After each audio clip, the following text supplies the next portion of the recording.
LITTLE BRITAIN What I write is most true. I have a whole book of cases lying by me, which if I should set forth some grave audience, within the hearing of Bow Bell, would be out of charity with me. Nash. In the centre of the great city of London lies a small neighborhood, consisting of a cluster of narrow streets and courts, of very venerable and debilitated houses, which goes by the name of Little Britain. Christ Church School and St. Bartholomew's Hospital bound it on the west, Smithfield and Long Lane on the north, Aldersgate Street, like an arm of the sea, divides it from the eastern part of the city, whilst the yawning gulf of Bull and Mouth Street separates it from Butcher Lane and the regions of Newgate.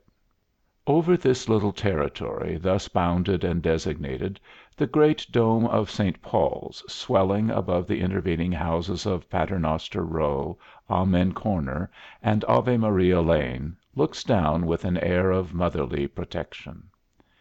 This quarter derives its appellation from having been, in ancient times, the residence of the Dukes of Brittany. As London increased, however, rank and fashion rolled off to the west, and trade, creeping on at their heels, took possession of their deserted abodes. For some time Little Britain became the great mart of learning, and was peopled by the busy and prolific race of booksellers. These also gradually deserted it, and, emigrating beyond the great strait of Newgate Street, settled down in Paternoster Row and St. Paul's Churchyard, where they continue to increase and multiply even at the present day. But, though thus fallen into decline, Little Britain still bears traces of its former splendor. There are several houses ready to tumble down, the fronts of which are magnificently enriched with old oaken carvings of hideous faces, unknown birds, beasts, and fishes, and fruits and flowers, which it would perplex a naturalist to classify. There are also, in Aldersgate Street, certain remains of what were once spacious and lordly family mansions, but which have in latter days been subdivided into several tenements. Here may often be found the family of a petty tradesman, with its trumpery furniture, burrowing among the relics of antiquated finery in great rambling time-stained apartments with fretted ceilings, gilded cornices, and enormous marble fireplaces. The lanes and courts also contain many smaller houses, not on so grand a scale, but, like your small ancient gentry, sturdily maintaining their claims to equal antiquity. These have their gable ends to the street, great bow windows with diamond panes set in lead, grotesque carvings, and low arched doorways. Note: It is evident that the author of this interesting communication has included in his general title of Little Britain many of those little lanes and courts that belong immediately to Cloth Fair. In this most venerable and sheltered little nest have I passed several quiet years of existence, comfortably lodged in the second floor of one of the smallest but oldest edifices. My sitting room is an old wainscoted chamber with small panels and set off with a miscellaneous array of furniture. I have a particular respect for 3 or 4 high backed, claw footed chairs covered with tarnished brocade, which bear the marks of having seen better days, and have doubtless figured in some of the old palaces of Little Britain. They seem to me to keep together, and to look down with sovereign contempt upon their leathern bottomed neighbors, as I have seen decayed gentry carry a high head among the plebeian society with which they were reduced to associate. The whole front of my sitting room is taken up with a bow window, on the panes of which are recorded the names of previous occupants for many generations, mingled with scraps of very indifferent, gentlemanlike poetry, written in characters which I can scarcely decipher, and which extol the charms of many a beauty of Little Britain, who has long, long since bloomed, faded, and passed away. As I am an idle personage, with no apparent occupation, and pay my bill regularly every week, I am looked upon as the only independent gentleman of the neighborhood; and being curious to learn the internal state of a community so apparently shut up within itself, I have managed to work my way into all the concerns and secrets of the place. Little Britain may truly be called the heart's core of the city, the stronghold of true John Bullism. It is a fragment of London as it was in its better days, with its antiquated folks and fashions. Here flourish in great preservation many of the holiday games and customs of yore. The inhabitants most religiously eat pancakes on Shrove Tuesday, hot cross buns on Good Friday, and roast goose at Michaelmas. They send love letters on Valentine's Day, burn the Pope on the 5th of November, and kiss all the girls under the mistletoe at Christmas. Roast beef and plum pudding are also held in superstitious veneration, and port and sherry maintain their grounds as the only true English wines, all others being considered vile, outlandish beverages. Little Britain has its long catalogue of city wonders, which its inhabitants consider the wonders of the world, such as the great bell of St. Paul's, which sours all the beer when it tolls; the figures that strike the hours at St. Dunstan's clock; the Monument; the lions in the Tower; and the wooden giants in Guildhall. They still believe in dreams and fortune telling, and an old woman that lives in Bull and Mouth Street makes a tolerable subsistence by detecting stolen goods and promising the girls good husbands. They are apt to be rendered uncomfortable by comets and eclipses, and if a dog howls dolefully at night it is looked upon as a sure sign of death in the place. There are even many ghost stories current, particularly concerning the old mansion houses, in several of which it is said strange sights are sometimes seen. Lords and ladies, the former in full bottomed wigs, hanging sleeves, and swords, the latter in lappets, stays, hoops, and brocade, have been seen walking up and down the great waste chambers on moonlit nights, and are supposed to be the shades of the ancient proprietors in their court dresses.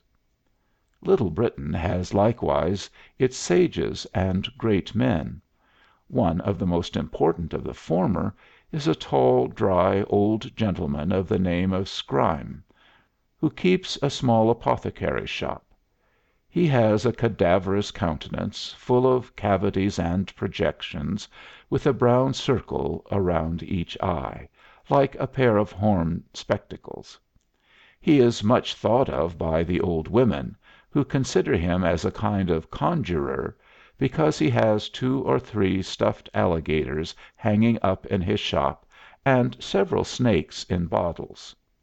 He is a great reader of almanacs and newspapers, and is much given to pore over alarming accounts of plots, conspiracies, fires, earthquakes, and volcanic eruptions; which last phenomena he considers as signs of the times.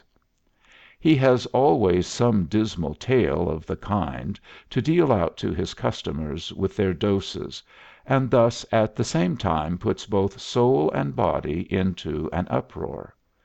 He is a great believer in omens and predictions, and has the prophecies of Robert Nixon and Mother Shipton by heart.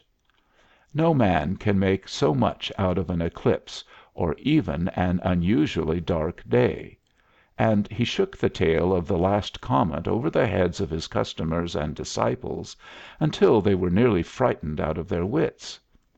he has lately got hold of a popular legend or prophecy on which he has been unusually eloquent.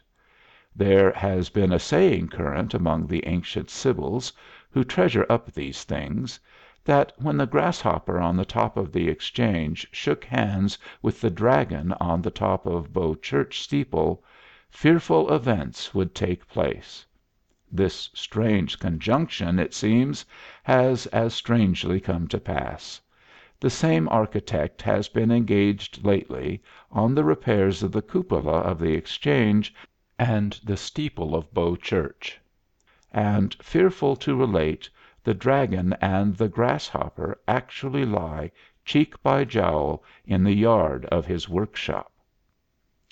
Others, as Mr. Scribe is accustomed to say, may go star gazing and look for conjunctions in the heavens, but here is a conjunction on the earth, near at home, and under our own eyes, which surpasses all the signs and calculations of astrologers.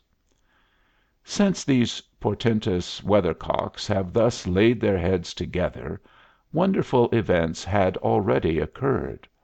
The good old king, notwithstanding that he had lived 82 years, had all at once given up the ghost.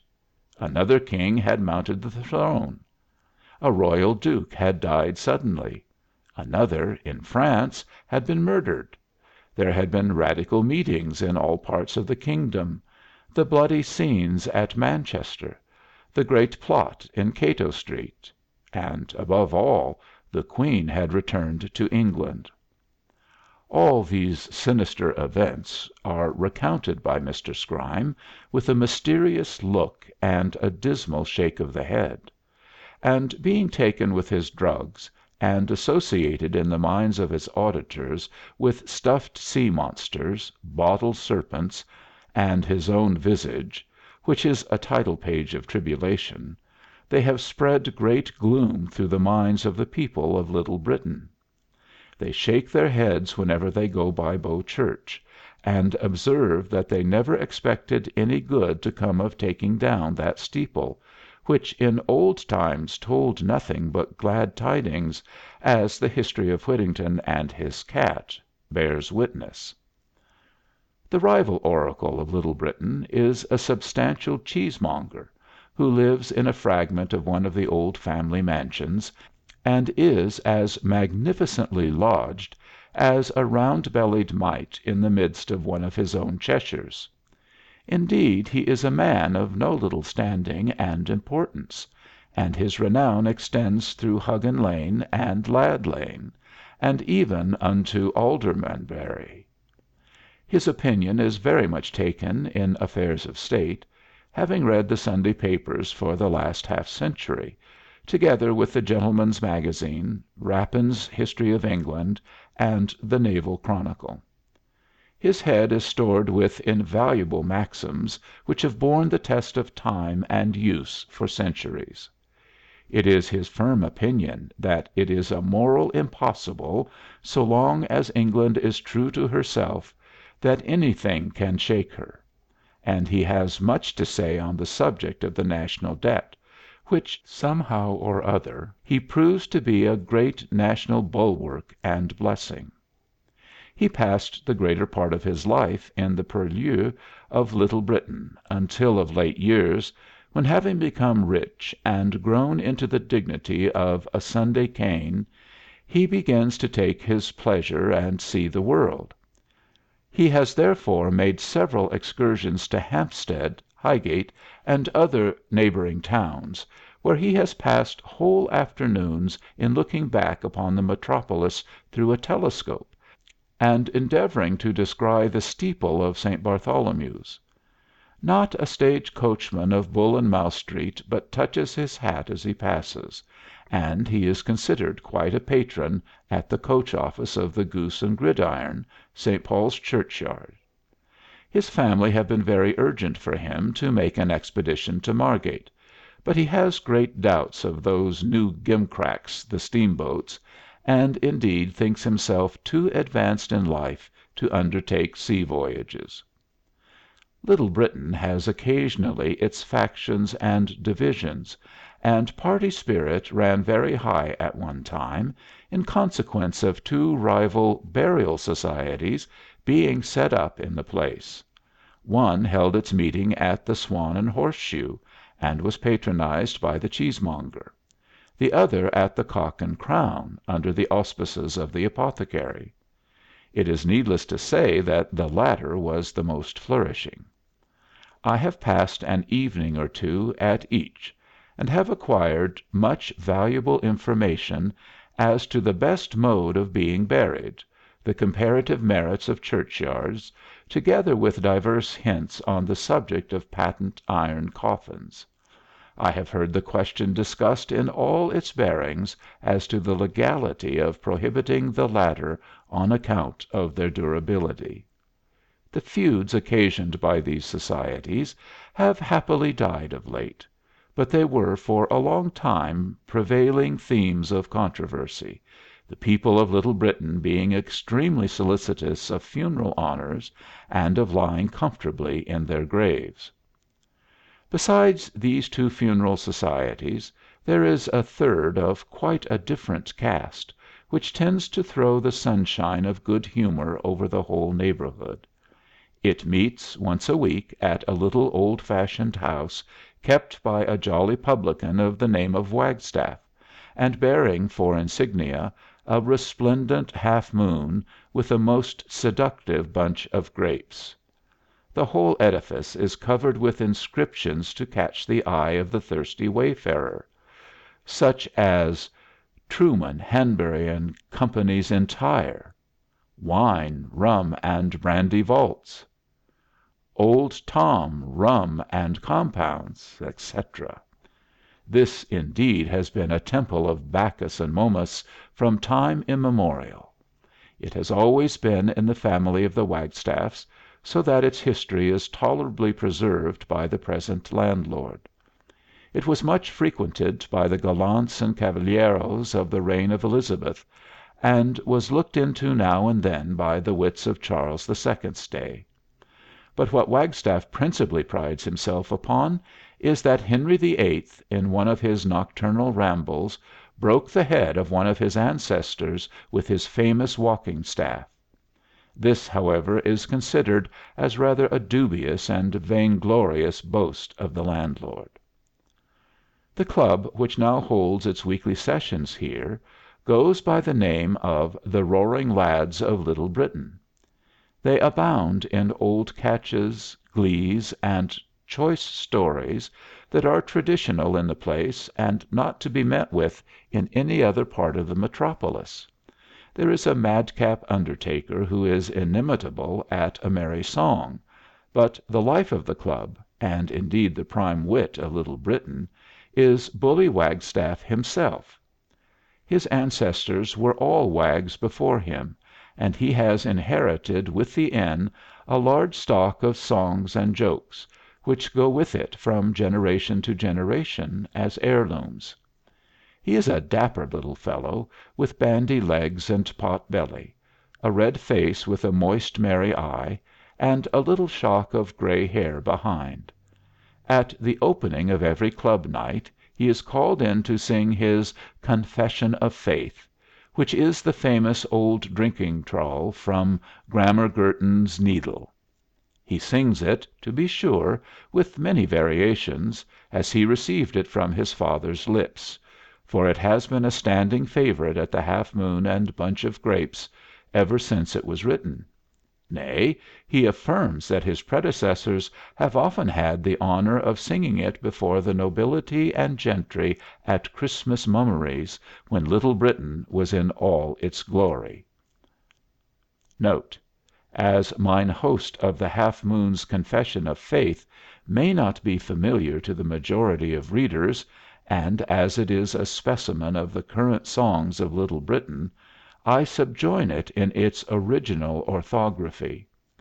I would observe that the whole club always join in the chorus, with a fearful thumping on the table and clattering of pewter pots.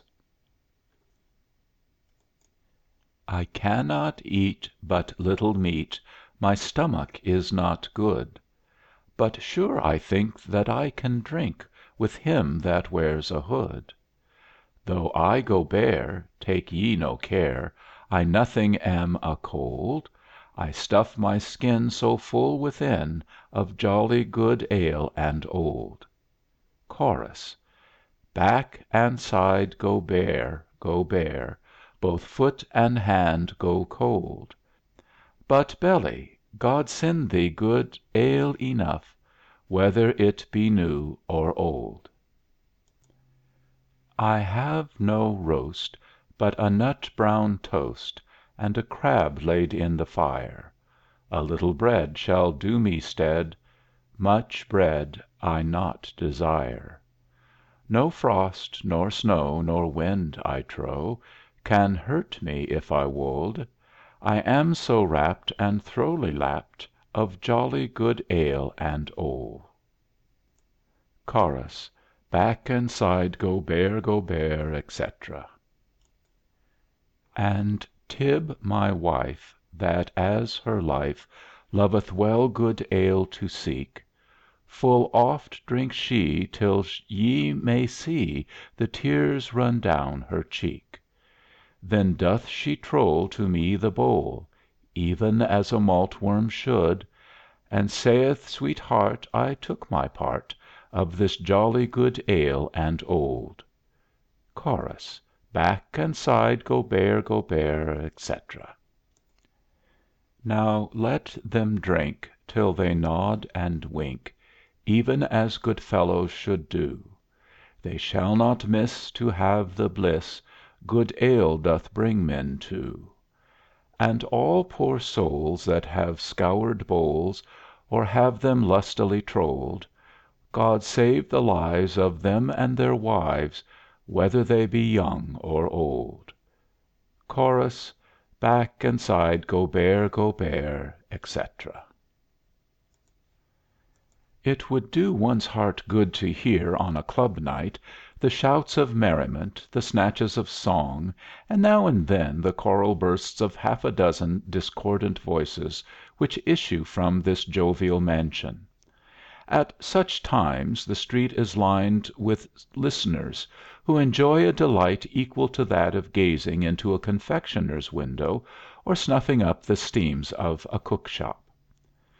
There are two annual events which produce great stir and sensation in Little Britain.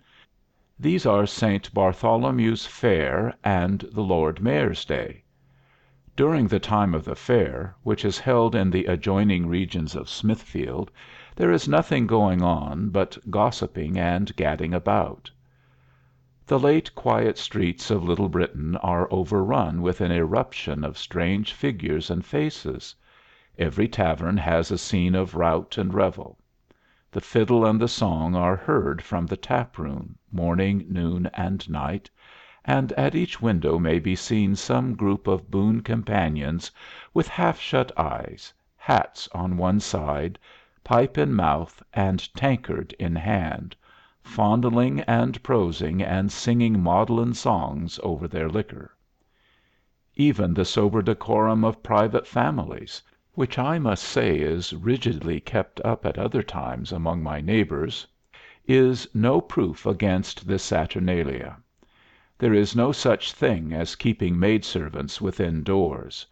Their brains are absolutely set madding with Punch and the puppet show, the flying horses, Signor Polito, the fire eater, the celebrated Mr. Pop, and the Irish giant. The children, too, lavish all their holiday money in toys and gilt gingerbread, and fill the house with the Lilliputian din of drums, trumpets, and penny whistles. But the Lord Mayor's Day is the great anniversary. The Lord Mayor is looked up to by the inhabitants of Little Britain as the greatest potentate upon earth, his gilt coach with 6 horses as the summit of human splendor, and his procession, with all the sheriffs and aldermen in his train, as the grandest of earthly pageants. How they exult in the idea that the king himself dare not enter the city without first knocking at the gate of Temple Bar and asking permission of the Lord Mayor. For if he did, heaven and earth, there is no knowing what might be the consequence. The man in armor who rides before the Lord Mayor, and is the city champion, has orders to cut down everybody that offends against the dignity of the city. And then there is the little man with a velvet porringer on his head, who sits at the window of the state coach and holds the city sword, as long as a pikestaff. Odds blood! If he once draws that sword, majesty itself is not safe. Under the protection of this mighty potentate, therefore, the good people of Little Britain sleep in peace. Temple Bar is an effectual barrier against all interior foes; and as to foreign invasion, the Lord Mayor has but to throw himself into the tower, call in the train bands, and put the standing army of beefeaters under arms, and he may bid defiance to the world. Thus wrapped up in its own concerns, its own habits, and its own opinions, Little Britain has long flourished as a sound heart to this great fungous metropolis. I have pleased myself with considering it as a chosen spot, where the principles of sturdy John Bullism were garnered up, like seed corn, to renew the national character when it had run to waste and degeneracy. I have rejoiced also in the general spirit of harmony that prevailed throughout it, for though there might now and then be a few clashes of opinion between the adherents of the cheesemonger and the apothecary, and an occasional feud between the burial societies, yet these were but transient clouds and soon passed away. The neighbors met with good will, parted with a shake of the hand, and never abused each other except behind their backs. I could give rare description of snug junketing parties at which I have been present, where we played at all fours, Pope John, Tom come tickle me, and other choice old games, and where we sometimes had a good old English country dance, to the tune of Sir Roger de Coverley. Once a year, also, the neighbors would gather together and go on a gypsy party to Epping Forest. It would have done any man's heart good to see the merriment that took place here as we banqueted on the grass under the trees. How we made the woods ring with bursts of laughter at the songs of little Wagstaff and the merry undertaker. After dinner, too, the young folks would play at blindman's buff and hide and seek, and it was amusing to see them tangled among the briars, and to hear a fine romping girl now and then squeak from among the bushes. The elder folks would gather round the cheesemonger and the apothecary to hear them talk politics, for they generally brought out a newspaper in their pockets to pass away time in the country. They would now and then, to be sure, get a little warm in argument; but their disputes were always adjusted by reference to a worthy old umbrella maker in a double chin, who, never exactly comprehending the subject, managed somehow or other to decide in favor of both parties. All empires, however, says some philosopher or historian, are doomed to change and revolutions. Luxury and innovation creep in, factions arise, and families now and then spring up whose ambition and intrigues throw the whole system into confusion. Thus in latter days has the tranquillity of Little Britain been grievously disturbed, and its golden simplicity of manners threatened with total subversion by the aspiring family of a retired butcher. The family of the Lambs had long been among the most thriving and popular in the neighborhood. The Miss Lambs were the belles of Little Britain, and everybody was pleased when Old Lamb had made money enough to shut up shop and put his name on a brass plate on his door. In an evil hour, however, one of the Miss Lambs had the honor of being a lady in attendance on the Lady Mayoress at her grand annual ball, on which occasion she wore 3 towering ostrich feathers on her head. The family never got over it.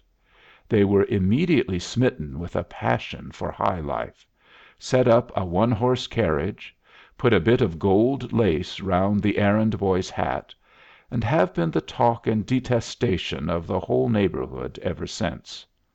They could no longer be induced to play at Pope Joan or Blind Man's Buff. They could endure no dances but quadrilles, which nobody had ever heard of in Little Britain; and they took to reading novels, talking bad French, and playing upon the piano. Their brother, too, who had been articled to an attorney, set up for a dandy and a critic, characters hitherto unknown in these parts, and he confounded the worthy folks exceedingly by talking about Kean, the opera, and the Edinburgh Review. What was still worse, the Lambs gave a grand ball, to which they neglected to invite any of their old neighbors; but they had a great deal of genteel company from Theobald's Road, Red Lion Square, and other parts towards the west.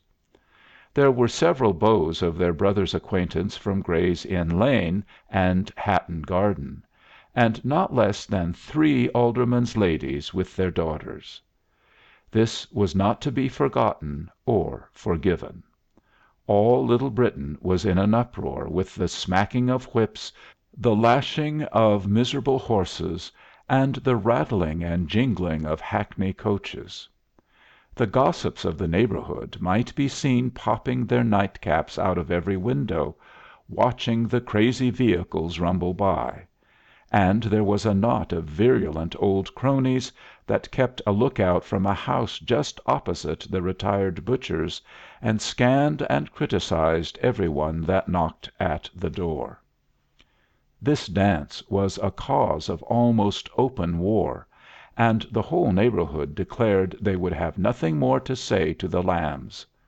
It is true that Mrs. Lamb, when she had no engagements with her quality acquaintance, would give little humdrum tea junketings to some of her old cronies, quite, as she would say, in a friendly way; and it is equally true that her invitations were always accepted, in spite of all previous vows to the contrary.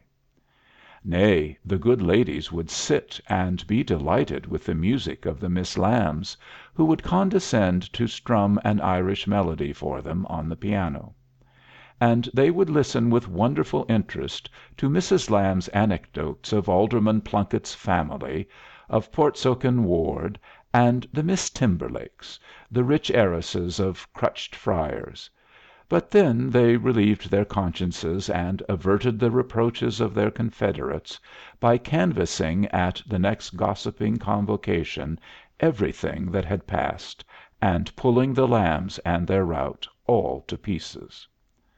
The only one of the family that could not be made fashionable was the retired butcher himself. Honest Lamb, in spite of the meekness of his name, was a rough, hearty old fellow, with the voice of a lion, a head of black hair like a shoe brush, and a broad face, mottled like his own beef. It was in vain that the daughters always spoke of him as "the old gentleman," addressed him as papa in tones of infinite softness, and endeavored to coax him into a dressing gown and slippers and other gentlemanly habits. Do what they might, there was no keeping down the butcher. His sturdy nature would break through all their glozings. He had a hearty, vulgar good humor that was irrepressible. His very jokes made his sensitive daughters shudder, and he persisted in wearing his blue cotton coat of a morning, dining at 2 o'clock, and having a "bit of sausage with his tea." He was doomed, however, to share the unpopularity of his family. He found his old comrades gradually growing cold and civil to him, no longer laughing at his jokes, and now and then throwing out a fling at "some people" and a hint about "quality binding."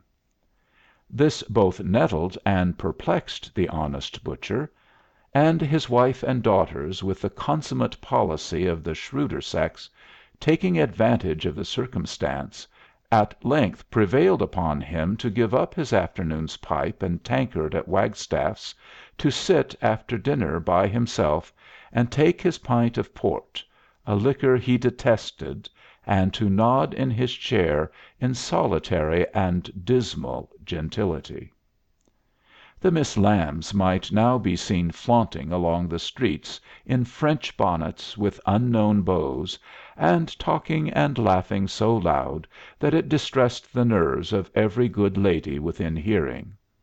They even went so far as to attempt patronage, and actually induced a French dancing master to set up in the neighborhood; but the worthy folks of Little Britain took fire at it, and did so persecute the poor Gaul that he was fain to pack up fiddle and dancing pumps and decamp with such precipitation that he absolutely forgot to pay for his lodgings. I had flattered myself, at first, with the idea that all this fiery indignation on the part of the community was merely the overflowing of their zeal for good old English manners and their horror of innovation; and I applauded the silent contempt they were so vociferous in expressing for upstart pride, French fashions, and the Miss Lambs. But I grieve to say that I soon perceived the infection had taken hold, and that my neighbors, after condemning, were beginning to follow their example. I overheard my landlady importuning her husband to let their daughters have one quarter at French and music, and that they might take a few lessons in quadrille. I even saw, in the course of a few Sundays, no less than 5 French bonnets, precisely like those of the Miss Lambs, parading about Little Britain. I still had my hopes that all this folly would gradually die away, that the Lambs might move out of the neighborhood, might die, or might run away with attorneys' apprentices, and that quiet and simplicity might be again restored to the community. But unluckily a rival power arose. An opulent oilman died and left a widow with a large jointure and a family of buxom daughters. The young ladies had long been repining in secret at the parsimony of a prudent father, which kept down all their elegant aspirings. Their ambition, being now no longer restrained, broke out into a blaze, and they openly took the field against the family of the butcher. It is true that the Lambs, having had the first start, had naturally an advantage of them in the fashionable career. They could speak a little bad French, play the piano, dance quadrilles, and had formed high acquaintances. But the Trotters were not to be distanced. When the Lambs appeared with 2 feathers in their hats, the Miss Trotters mounted 4, and of twice as fine colors. If the Lambs gave a dance, the Trotters were sure not to be behindhand; and though they might not boast of as good company, yet they had double the number, and were twice as merry. The whole community was at length divided itself into fashionable factions under the banners of these 2 families. The old games of Pope John and Tom Come Tickle Me were entirely discarded. There is no such thing as getting up an honest country dance, and on my attempting to kiss a young lady under the mistletoe last Christmas, I was indignantly repulsed, the Miss Lambs having pronounced it "shocking vulgar." Bitter rivalry has also broken out as to the most fashionable part of Little Britain, the Lambs standing up for the dignity of cross Key's Square, and the Trotters for the vicinity of St. Bartholomew's. Thus is this little territory torn by factions and internal dissensions, like the great empire whose name it bears; and what will be the result would puzzle the apothecary himself, with all his talent at prognostics, to determine, though I apprehend that it will terminate in the total downfall of genuine John Bullism. The immediate effects were extremely unpleasant to me. Being a single man, and, as I observed before, rather an idle good for nothing personage, I have been considered the only gentleman by profession in the place. I stand, therefore, in high favor with both parties, and have to hear all their cabinet councils and mutual backbitings. As I am too civil not to agree with the ladies on all occasions, I have committed myself most horribly with both parties by abusing their opponents. I might manage to reconcile this to my conscience, which is a truly accommodating one, but I cannot to my apprehension. If the Lambs and Trotters ever come to a reconciliation and compare notes, I am ruined. I have determined, therefore, to beat a retreat in time, and am actually looking out for some other nest in this great city, where old English manners are still kept up, where French is neither eaten, drunk, danced, nor spoken, and where there are no fashionable families of retired tradesmen. This found, I will, like a veteran rat, hasten away before I have an old house about my ears, bid a long though a sorrowful adieu to my present abode, and leave the rival factions of the Lambs and the Trotters to divide the distracted empire of Little Britain.